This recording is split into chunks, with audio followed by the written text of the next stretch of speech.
And I want to suggest that one of the first things that we can do as a movement is to turn to the women who are living through those wars and to use some of the very scarce resources that we have as a movement to create some platforms for those women to speak directly to people in the countries that are waging the war on terror and to the world at large about what their experience has been. One of the things that we work to do is to sort of explode this myth that the U.S. war against Iraq is somehow intended to benefit women in that country. Because we know that the U.S. has armed and trained and funded militias in Iraq that carried out, very systematic, very public, violent campaigns against women, specifically against women who didn't fit into the militia's ideas about what Iraqi womanhood should be, how Iraqi women should behave. So what we saw was that, feminists, women artists, intellectuals, human rights defenders, lesbians, and in particular, professional women, of which there are many in Iraq, have been targeted in the streets in a very, as I say, very systematic way, very explicitly political campaign of torture and intimidation, and in many cases assassination.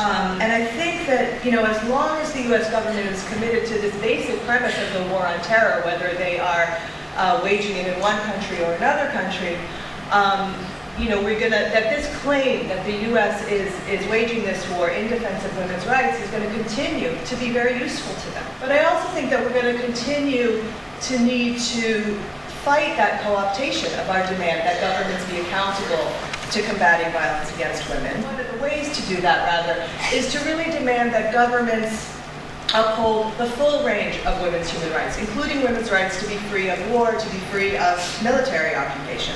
And that means that when we talk about violence against women, we have to be able to talk about more than gender. We have to be able to talk about militarism. We have to be able to talk about economic injustices. We have to be able really to talk about any policy that undermines human rights. And it doesn't mean that every one of us has to become an expert on every single thing in the world. I don't want to create more work for anybody.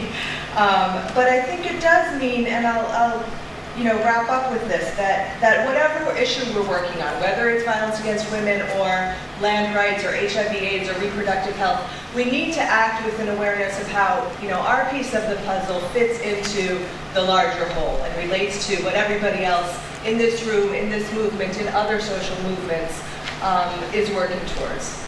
And that larger whole, ultimately, let's not lose sight of this, right, is our vision of the world that we're working to build.